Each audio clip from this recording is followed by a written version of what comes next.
ఎంతకాలం అందరితో గౌరవంగా ఉంటా, చాలా రెస్పెక్ట్గా ఉంటా. ఒకటి దగ్గర తీసుకోను, ఒకటి దూరం పెట్టను.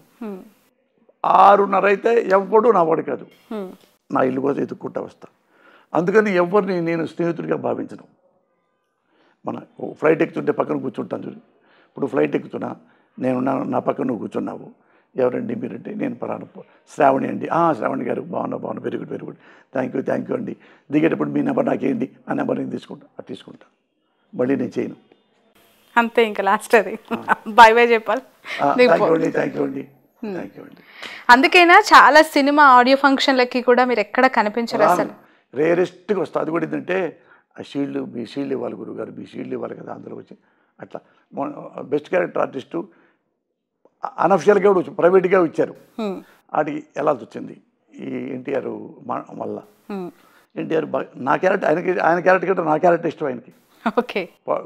మొత్తం నన్ను ఒకసారి ఫోన్ చేసి పిలిచాడు, గురుగారు రండి ఒకసారి, ఎడిటింగ్ రూమ్లో ఉన్నారు డైరెక్టర్ను ఈ జూనియర్ ఎన్టీఆర్, ఒక సీన్ చూడండి అన్నాడు.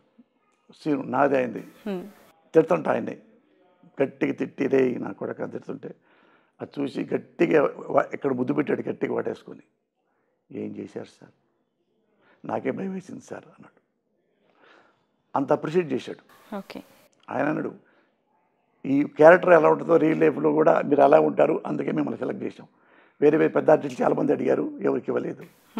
సినిమాలో అట్టే ఉంటారు, విడిగా అంతే ఉంటారు కాబట్టి మీకు ఇచ్చా. పూరి అదే అన్నాడు, ఎన్టీఆర్ అదే అన్నాడు. అలా వచ్చింది.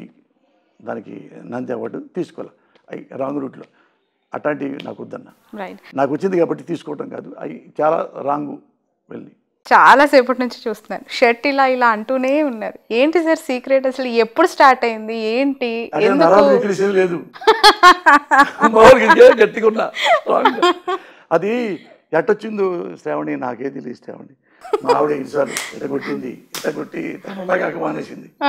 మా అబ్బాయి కూడా నెట్టేవాడు ఇట అనేవాడు.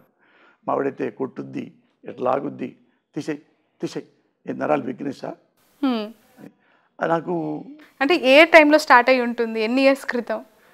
అది ఎప్పుడు తెలియదు అసలు ఎందుకో. ఇప్పటికి ఇది ఎప్పుడు అందరు ఎక్కిరిస్తారు హీరోలు కూడా. బాలకృష్ణ గారు కూడా నా డ్రెస్సు చూసి, నా డ్రెస్సు పోసాని ఇలాగ డ్రెస్ కుట్టండి నెక్స్ట్ సినిమాలో అన్నాడు. లేకపోతే నల్ల ప్యాంటు, నల్ల నెక్ దాకా బనియను, వేరే ఇట్లాంటి షర్ట్ వేసాడు చెక్స్. ఓకే. అది నచ్చి ఆయనకి అదే సినిమాలో అదే పెట్టుకున్నాడు. ఓకే. ఆయన పెట్టాడు వెంకటేష్, ఇట్లన్నీ సినిమాలో పెట్టాడు, మురళి చేస్తాను నేనని. అది పోవట్లేదు, ఎన్నిసార్లు కూడా పోవట్లేదు శ్రావణి. అది ఏం చేయాలి, బయట ఏ కంట్రీస్ వెళ్ళినా కానీ వేరే ఆంధ్రప్రదేశ్ ఇండియాలో ప్రతి స్టేట్లో నన్ను గుర్తుపడతారు బాగా. ఓకే. నా సినిమాలు ఎక్కువ పోయి అవి బాగా పేరు వచ్చినాయి. అందుకని వాళ్ళు కూడా అక్కడ కూడా ఏంటప్పుడు సార్ రాజాజీ ఇట్లాంటారు కూడా. అరే అక్కడ కూడా వచ్చానా అనుకున్నా. అండ్ రాజా అని కూడా పిలుస్తూ ఉంటారు, రాజా అంటారు బయటకు వెళ్ళాక. ఎందుకు అది ఆ పేరు? ఎక్కడో ఒక టీవీ ప్రోగ్రామ్, మా టీవీలో చిన్నపిల్ల డ్యాన్స్ ఉండేది, దాని పేరు ఏదో ఛాలెంజ్ ఏదో పేరు, ఓంకర్ది. చిన్నపిల్లలు వాళ్ళు చిన్నపిల్లల్ని బాగా చేయకపోతే బాగా చేయలేదు అంటే ఏడుస్తారు కదా చిన్నపిల్లలు. రాజా మరి ఆ అబ్బాయి కంటే నువ్వు కొంచెం తక్కువ చేసావు, ఈసారి ఆ అబ్బాయి కంటే ఎక్కువ చేస్తావా, ఆ బాబు కంటే చేస్తాను అంకుల్ అంటే లవ్ యూ రాజా అన్న. థ్యాంక్ యూ రాజా అన్నాడు ఒకడు పిల్లడు.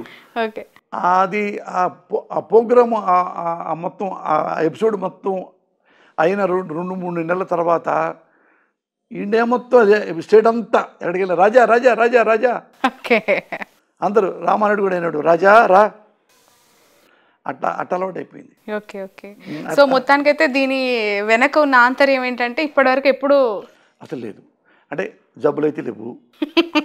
చూసాక వెళ్తుంటే ఇప్పటికి ఫాస్ట్ టక్ వెళ్తుంటా కదా. ఓకే. ఇప్పటికి పరిగెత్తాను, తీవ్రమైన జబ్బులు లేవు, 10 అంతస్తులైన మెట్లు ఎక్కేస్తాను. ఓకే. పరిగెత్తాను, మళ్ళీ వస్తాను. ఇది బాబీ సినిమా చూడండి, బాబీలో నేను పరిగెత్తుంటే నా వెనక నన్ను పట్టుకోవాలన్నమాట. ఎవరు మహేష్ ఫ్రెండ్ని చంపి పారిపోతుంటా బాబీ సినిమాలో. పరిగెత్తుంటే ఇంత దగ్గరలో పట్టుకో, నేను ఫాస్ట్గా పరిగెత్తుంటే ఒకసారి 2 సార్లు ఆగేశాడు ఎవరు మన మహేష్ బాబు.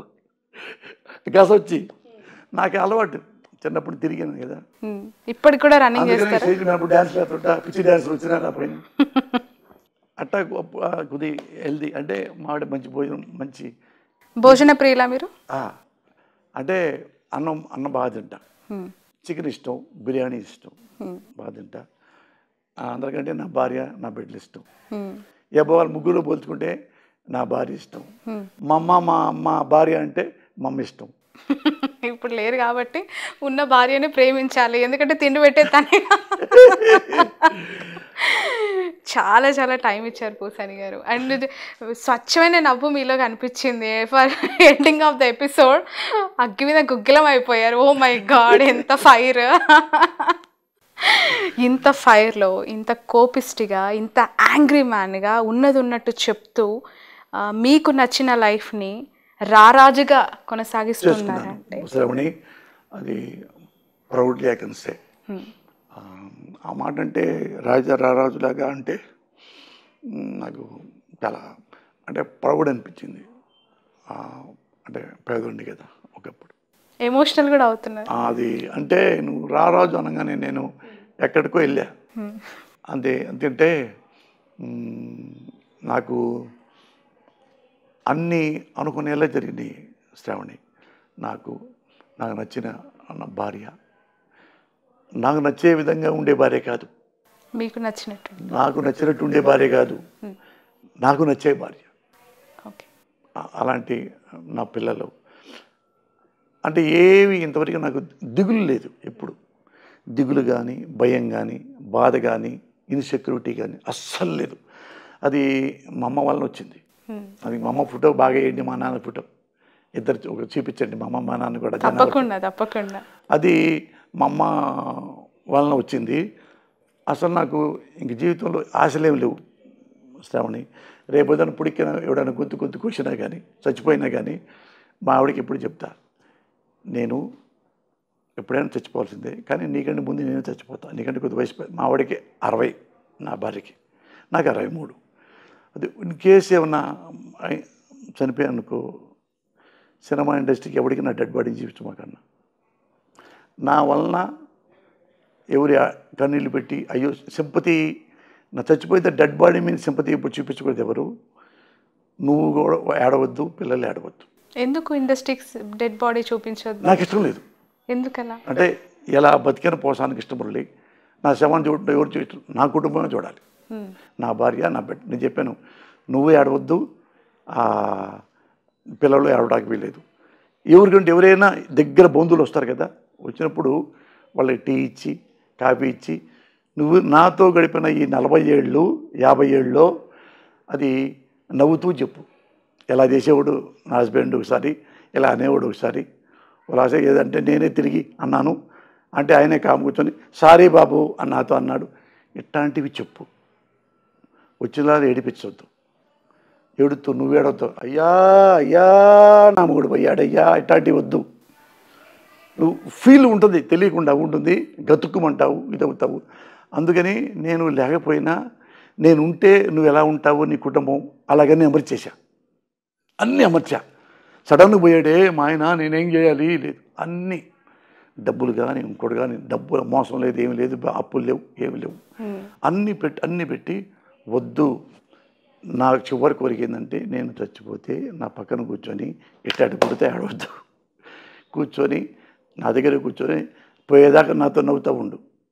తెలియకుండా నా శవంలో కూడా మనసు ఉంటుందేమో, నీకేం తెలుసు, నా మనసు ఆనందపడుద్దేమో. చచ్చిన తర్వాత తెలియదు కదా మనసు ఉందో లేదో, ఆ మనసే ఆనందపడుద్దేమో. అందుకని ఏడవద్దు, పిల్లల్ని ఏడిపించొద్దు. ఎవడు మక్కి కూర్చున్నా కానీ ఏడవద్దంటేనే లోపల రండి అని పిలువు.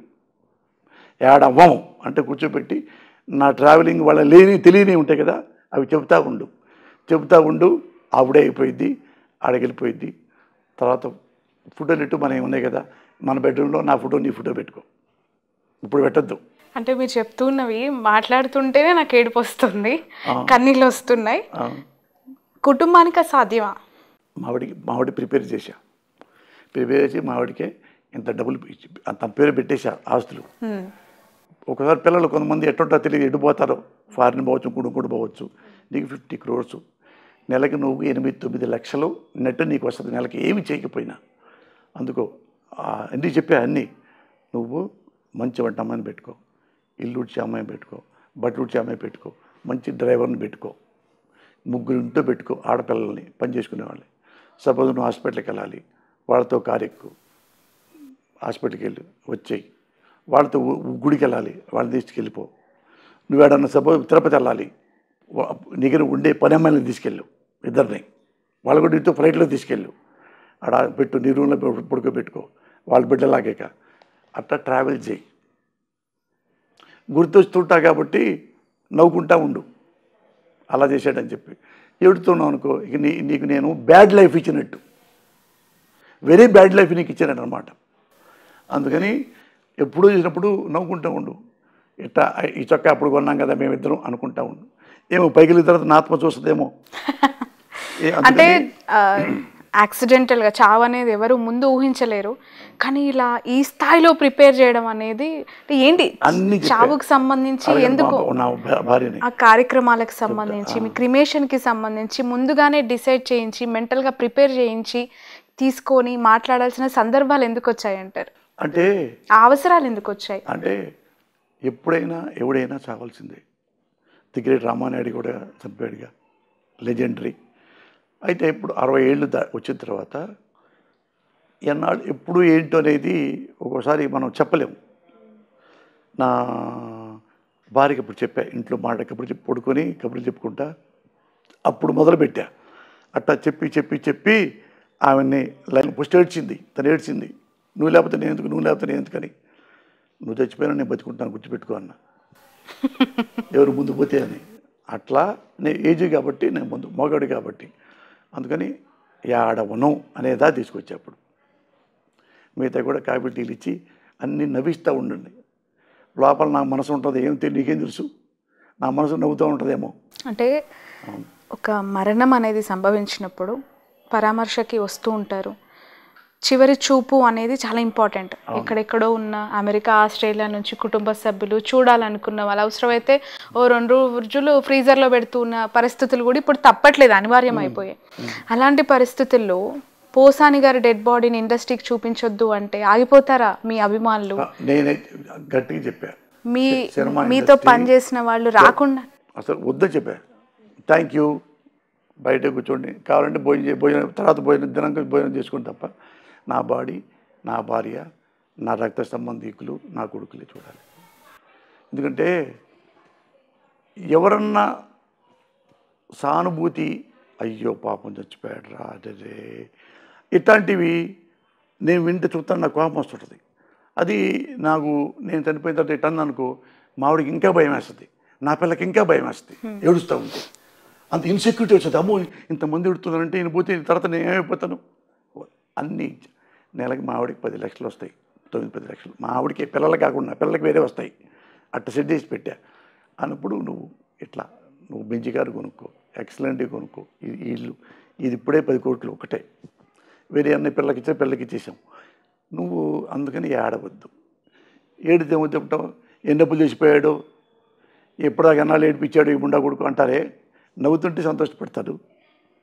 అందుకని నువ్వు వచ్చినప్పుడే అన్ని కబుర్లు చెప్పు, మా అక్కలతో కానీ, మా చెల్లెళ్ళతో కానీ, మా బామర్దులతో. ఎంతమంది అండి సిస్టర్స్ మీకు? ఒక అక్క, ఒక చెల్లి, ఒక తమ్ముడు, నేను. వాళ్ళు ఎవరు వచ్చినా కానీ ఇలా చేసేవాడు పెద్దనాన్న, ఎలా చేసేవాడు మీ తమ్ముడు, మీ అన్నయ్య, ఎట్లా అని అట్లా. నీ పక్కన కొడుకు, వాడు కూడా కొడుకు నవ్వుతా ఆడాలి నా డబ్బాడి. అప్పుడు వెళ్తే నేను నిజంగా హ్యాపీగా పైకి వెళ్తా. నువ్వు ఎడుతుంటే నేను ఎడుతూ పైకి వెళ్తాను, నీ ఇష్టం, ఆలోచించుకున్నా. చాలా నాళ్ళ తర్వాత అదిగో సరేలే ఏడవలే అట్లా అన్నీ మావిడికి అన్నీ మా ఇద్దరు అట్లానే ఉంటాం. ఆమె ఇప్పుడు ఆడ మనిషి ఎలా ఉంటుంది, ఆ మెంటాలిటీ ఎలా ఉంటుంది ఎవరిదైనా కానీ మనిషిలో,